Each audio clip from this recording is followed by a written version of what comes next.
ইমাম আহমদ ইবনে হাম্বল যুবককে শুকরিয়া জানিয়ে আল্লাহর শুকরিয়া করে চুলার পাশে বসে আবার হাদিস পড়তে লাগলেন। কিন্তু তিনি লক্ষ্য করলেন যে যুবকটা একটু পর পর আওয়াজ করে পড়ে আস্তাগফিরুল্লাহ। কি পড়ে? আটা দিয়ে রুটি বানায়, পড়ে আস্তাগফিরুল্লাহ। রুটির খামির বানায়, পড়ে আস্তাগফিরুল্লাহ। খামিরগুলো দলা বেঁধে গোল গোল করে সাজিয়ে রাখে, আর কি পড়ে? বেলুন দিয়ে এগুলোর বলে চুলার ভিতরে ঢুকায় দেয়, আর কি পড়ে? কেউ রুটি কিনতে আসলে তার হাতে রুটি তুলে দেয়, আর কি পড়ে? টাকা দিলে টাকা নিয়ে ক্যাশ বক্সে রেখে দিয়ে কি পড়ে? শুধু পড়ছে আস্তাগফিরুল্লাহ আস্তাগফিরুল্লাহ। ইমাম আহমদ ইবনে হাম্বল তো অবাক, ঘটনা কি? এই যুবকের হলোটা কি? শুধু আস্তাগফিরুল্লাহ। তিনি হাদিসের কিতাবটা বন্ধ করে যুবককে জিজ্ঞেস করলেন, বাবা, আসার পর থেকেই দেখছি তুমি শুধুই পড়ছো আস্তাগফিরুল্লাহ আস্তাগফিরুল্লাহ আস্তাগফিরুল্লাহ, ঘটনাটা কি? কেন এত তুমি ইস্তিগফার পড়ো? যুবক বলল, এটা আমার একটা চিরাচরিত আমল, সব সময় আমি এই আমলটা করি। আমি সব সময় ইস্তিগফারের সাথে আঠার মতো লেগে থাকি, আর সব সময় ইস্তিগফার পড়ার কারণে আল্লাহ তাআলা আমাকে মুস্তাজাবুদ দাওয়া বানিয়ে দিয়েছে। মানে আমি দোয়া করলেই দোয়া কবুল হয়ে যায়। এই জীবনে আমি যত দোয়া হাত তুলে করেছি, মুহূর্তের মধ্যে আমার দোয়াগুলো কবুল করে নিয়েছে কে? আল্লাহ। শুনে তো ইমাম আহমদ ইবনে হাম্বল অবাক, বলে কি, আনতা মুস্তাজাবুদ দাওয়া? তুমি মুস্তাজাবুদ দাওয়া? তুমি দোয়া করলেই কবুল? না, আনা মুস্তাজাবুদ দাওয়া। হ্যাঁ, আমি দোয়া করলেই কবুল হয়ে যায়। তুমি জীবনে যা দোয়া করেছো সব পেয়েছো? হ্যাঁ, আমি জীবনে যা দোয়া করেছি আমি সব পেয়েছি, সব দোয়া কবুল হয়েছে আমার জীবনে, শুধু একটা দোয়া ছাড়া। ইমাম আহমদ ইবনে হাম্বলের কৌতূহল আরো বেড়ে গেল। সব দোয়া তোমার কবুল হয়েছে, একটা দোয়া কবুল হয় নাই, সেটা আবার কি? যুবক বলতে আরম্ভ করলো, আমার যে দোয়াটা কবুল হয় নাই সেটা হচ্ছে আমি আল্লাহর কাছে অনেকবার দোয়া করেছি, আল্লাহ, শুনেছি এই জামানার সবচেয়ে বড় মুহাদ্দিস, তার নাম নাকি ইমাম আহমদ ইবনে হাম্বল। আল্লাহ, তোমার কাছে আমার আকুতি, তোমার কাছে আমার মিনতি, আমি যেন এত বড় মুহাদ্দিসের হাতে হাত রেখে মুসাফা করতে পারি আর তার কপালে একটা চুমু দিতে পারি। আমার এই দোয়াটা আজও কবুল হয় নাই। আজও আল্লাহ তাআলা এই দোয়াটা কেন যে কবুল করে না আমি জানি না। একথা শুনে ইমাম আহমদ ইবনে হাম্বল আবেগপ্রবণ হয়ে গেলেন, আর নিজেকে ধরে রাখতে পারলেন না, চোখের পানি ছেড়ে দিলেন, আর বললেন, ইয়া শাব, হে যুবক, আহমদ ইবনে হাম্বলের সাথে দেখা করার জন্য তোমার আহমদ ইবনে হাম্বলের দরবারে যাওয়ার দরকার নাই, তোমার এই দোয়াটাও আল্লাহ কবুল করে নিয়েছে। আহমদ ইবনে হাম্বল দেখা দেওয়ার জন্য তোমার দরবারে ছুটে এসেছে। আনা আহমদ ইবনে হাম্বল মুহাদ্দিসুদ দাহর, আমি হচ্ছে আহমদ ইবনে হাম্বল। যুবক নিজেকে ধরে রাখতে পারে না, চোখের পানি ছেড়ে দিয়ে ওই যুগের সবচাইতে বড় মুহাদ্দিসকে জড়িয়ে ধরে হাতের মধ্যে হাত রেখে মুসাফা করে আহমদ ইবনে হাম্বলের কপালে চুমুকে দেয়, আর আহমদ ইবনে হাম্বলের কাছে দোয়া চেয়ে বলল, ও ইমাম, রব্বুল আলামিন আমার জীবনের কোন দোয়া আজকে আর বাকি রেখে দেন নাই, এই যে এই দোয়াটা বাকি ছিল এই দোয়াটাও আল্লাহ কবুল করে নিয়েছে। এই দোয়াটাও কবুল, মুস্তাজাবুদ দাওয়া। আপনি সব সময় যদি ইস্তিগফারের সাথে আঠার মতো লেগে থাকতে পারেন, আপনি দোয়া করা মাত্র দোয়া কবুল করে নেবে কে? এজন্য সব সময় অবসরে বসে আছেন, বাস স্টেশনে বসে আছেন, সিএনজিতে চড়ে এক জায়গা থেকে আরেক জায়গায় যাচ্ছেন, বিছানায় শুয়ে আছেন, পড়বেন আস্তাগফিরুল্লাহ। কি পড়বেন? প্রাণ খুলে মন থেকে আওয়াজ করে সবাই পড়েন আস্তাগফিরুল্লাহ। আবারও পড়েন আস্তাগফিরুল্লাহ, চিল্লায় পড়েন আস্তাগফিরুল্লাহ। বিশ্বনবী ইস্তিগফারের অনেকগুলো আলফাজ শিখিয়েছেন, সবচেয়ে সহজ যেটা শিখিয়েছেন সেটার নাম হলো আস্তাগফিরুল্লাহ। বিশ্বনবী জামাতে সালাত শেষে সালাম ফিরিয়ে আওয়াজ করে পড়তেন আল্লাহু আকবার, তারপরে 3 বার পড়তেন আস্তাগফিরুল্লাহ আস্তাগফিরুল্লাহ আস্তাগফিরুল্লাহ। পড়ার দরকার আছে না নাই? পড়তে রাজি আছেন তো? সালাম ফেরানোর পরে কি পড়বেন? নাকি দোয়া করার জন্য পাগল হয়ে যাবেন? আল্লাহুম্মা আমিন ইয়া আরহামার রাহিমিন, আছে না নাই? পাগল হয়ে যায় দোয়া করার জন্য, কিন্তু তাসবিহগুলো পড়তে চায় না। বিশ্বনবী লম্বা তাসবিহ পড়তেন, সালাম ফেরানোর পরেই আস্তাগফিরুল্লাহ। পড়তে রাজি আছেন?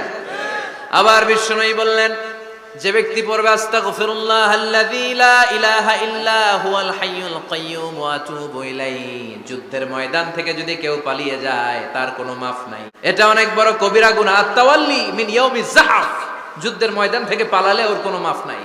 বিশ্বনবী বলেন, যুদ্ধের ময়দান থেকে পালিয়ে এসেছে কোন মুসলিম সৈনিক, সেও যদি এই আস্তাগফিরুল্লাহ আল্লাযী লা ইলাহা ইল্লা হুয়াল হাইয়ুল কাইয়্যুম ওয়া আতুবু ইলাইহি মন থেকে পড়ে, তার জীবনের গুনাহ আল্লাহ মাফ করে দিবে। আবার সাইয়েদনা আবু বকর, সহিহ বুখারীর বর্ণনা, বিশ্বনবীরে বললেন, ইয়া রাসূলুল্লাহ আল্লিমনি দুআআন আদউ বিহি ফি সালাতি। ও নবী, আপনি আমারে এমন একটা দোয়া শিক্ষা দেন যেই দোয়াটা আমি নামাজের মধ্যে করব।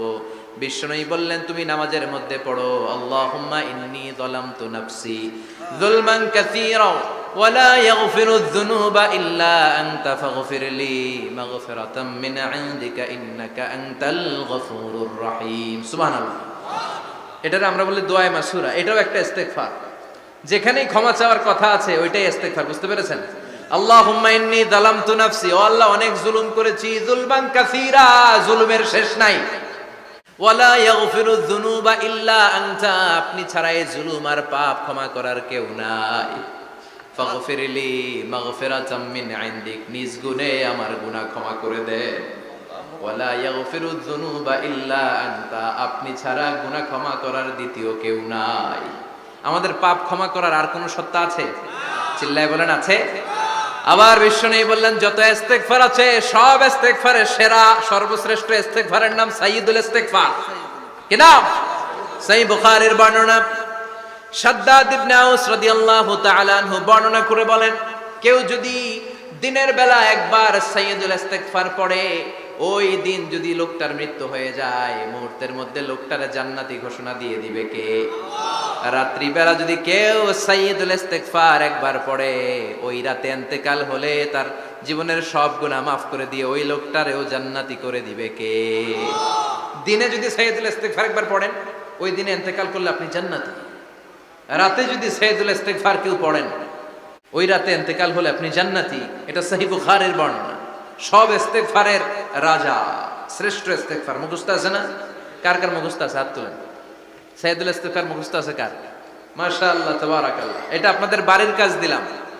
যাদের মুখস্থ নাই তারা গুগলে সার্চ করবেন সাইয়্যিদুল ইস্তেগফার, লেখা মাত্রই পেয়ে যাবেন। বইতে আছে, বিভিন্ন ইসলামিক দোয়ার বইতে আছে, গুগলে ইউটিউবে সার্চ দিলে পেয়ে যাবেন। এই সাইয়্যিদুল ইস্তেগফার প্রতিটা মুমিনের অন্তরে থাকার দরকার আছে না নাই?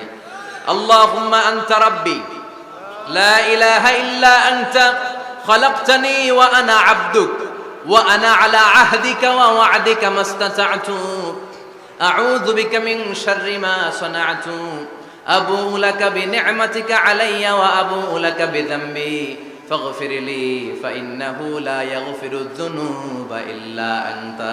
সুবহানাল্লাহ পড়ো। এটার নাম সাইয়্যিদুল ইস্তেগফার। এটার নাম কি? কত হাবিজাবি দোয়া যে বানায় বানায় পড়ে তার শেষ নাই। বিশ্বনবী যে দোয়াগুলো শিখাইয়া দিলেন, এগুলো পড়তে সালাত শেষে 1 ঘন্টা সময় লাগবে আপনার। 1 ঘন্টার আগে মুসল্লা থেকে ওঠার কোনো সুযোগ নাই। চিল্লায় বলেন ঠিক কিনা? বিশ্বনবী সালাম ফিরিয়ে আওয়াজ করে পড়তেন আল্লাহু আকবার, 3 বার পড়তেন আস্তাগফিরুল্লাহ, 33 বার সুবহানাল্লাহ, 33 বার আলহামদুলিল্লাহ, 33 বার আল্লাহু আকবার। এরপরে পড়তেন লা ইলাহা ইল্লাল্লাহু ওয়াহদাহু লা শারীকা লা লাহুল মুলকু ওয়া লাহুল হামদু ওয়া হুয়া আলা কুল্লি শাইইন কাদির। সুবহানাল্লাহ পড়েন। একবার আয়াতুল কুরসি পড়তেন। মান খারাপ আয়াতুল কুরসি দুবুরা কুল্লি সালাতিন মাকতুবাতিন লাম ইয়ামনাহু মিন দুখুলিল জান্নাতি ইল্লাল মাউত। আয়াতুল কুরসি মুখস্থ না সবার? প্রত্যেক ফরজ সালাতের পরে কেউ যদি একবার আয়াতুল কুরসি পড়ে, তার জান্নাতে ঢোকার ক্ষেত্রে আর কোনো বাধা নাই, একটা জিনিস ছাড়া, সেটা হলো মরণ, মৃত্যু। লোকটা মরে না তাই জান্নাতে যায় না, মরলেই জান্নাতি। আয়াতুল কুরসি পড়বেন তো? সালাত শেষে বিশ্বনবী বলতেন আল্লাহুম্মা ইন্না নাসআলুকাল হুদা ওয়াত তুকা ওয়াল আফাফা ওয়াল গিনা আল্লাহুম্মা আ'ইন্না আলা যিকরিকা ওয়া শুকরিকা ওয়া হুসনি ইবাদাতিক اللهم لا مانع لما أعطيت ولا معطي لما منعت ولا ينفع ذا الجد منك الجد اللهم حبب إلينا الإيمان وزينه في قلوبنا وكره إلينا الكفر والفسوق والعصيان وجعلنا من الراشدين سبحان الله অভাব নাই, সহি দোয়ার অভাব নাই। এগুলো থুইয়া বানায় বানায় আন্দাজে মান্দাজে দোয়া কালাম পড়ে। এজন্য মাসনুন যে দোয়াগুলো আছে এগুলো পড়বেন তো? সাইয়্যিদুল ইস্তেগফার মুখস্থ করবেন। কথা দিছেন তো? কথা দিছেন? কারা কারা মুখস্থ করবেন হাত তুলে আমার আল্লাহর দেখা। রাজি আছে মুসলমান? আল্লাহ সবাইকে কবুল করুন, আমরা পড়ি আমিন। আবার আল্লাহ বললেন ওয়াল মুস্তাগফিরিনা বিল আসহার, ওয়াল মুস্তাগফিরিনা বিল আসহার, আমার প্রিয় বান্দারা শেষ রাতে চোখের পানি ছেড়ে তাহাজ্জুদের নামাজে যায়, নামাজ ভিজায়, আর শেষ রাতে ইস্তেগফার পড়ে, ঠিক কিনা? তাহাজ্জুদের যায় নামাজে মরণ দিও প্রভু আমায়, একামতে দিনের কাজে কবুল করে নিও আমায়। তাহাজ্জুদের যায় নামাজে মরণ দিও প্রভু আমায়, একামতে দিনের কাজে কবুল করে নিও আমায়। সুবহানাল্লাহ পড়ো। যেই নবীর কোনো পাপ নাই, যেই নবীর কোনো অন্যায় হয় নাই, গুনাহ হয় না, ওই নবীকেও আল্লাহ ইস্তেগফার করার অর্ডার করেছেন। রব্বুল আলামিন বলেন ফাসাব্বিহ বিহামদি রাব্বিকা ওয়াস্তাগফিরহু ইন্নাহু কানা তাওয়াবা। ফাসাব্বিহ, নবী তাসবিহ পড়েন, বিহামদি রাব্বিকা, রবের নামে, রবের প্রশংসার তাসবিহ পড়েন, ওয়াস্তাগফিরহু, তার কাছে ক্ষমা চান, ইস্তেগফার পড়েন, ওয়াস্তাগফিরহু, ফাসাব্বিহ বিহামদি রাব্বিকা ওয়াস্তাগফিরহু। নবী আপনি ইস্তেগফার পড়েন। যে নবীর কোনো গুনাহ নাই, ওই নবীকে যদি আল্লাহ ইস্তেগফার করার অর্ডার করতে পারেন, আমাদের ইস্তেগফার করার দরকার আছে না? নেই? প্রতিদিন কম করে 100 বার ইস্তেগফার করব। কয়বার? চিল্লায় বলেন কয়বার?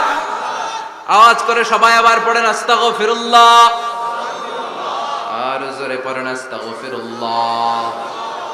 এজন্য পাপ হোক, অন্যায় হোক, শয়তানের ওয়াসওয়াসায় পড়ে নামাজ ছেড়ে দিয়েছি, মিথ্যা কথা বলেছি, আব্বা আম্মার সাথে বেয়াদবি করেছি, জুলুম করেছি, মুহূর্তেই চোখের পানি ঝেড়ে 2 রাকাত নামাজ পড়ে তওবা করে ইস্তেগফার করে ক্ষমা চাইবো কার কাছে? চিল্লায় বলেন কার কাছে? এগুলো হচ্ছে মুমিনের হাতিয়ার। এই তাওবা, এই ইস্তেগফার, this is the weapon of believers. এগুলো বিশ্বাসীদের হাতিয়ার। তলোয়ার, ড্রোন হামলা, মিসাইল, AK-47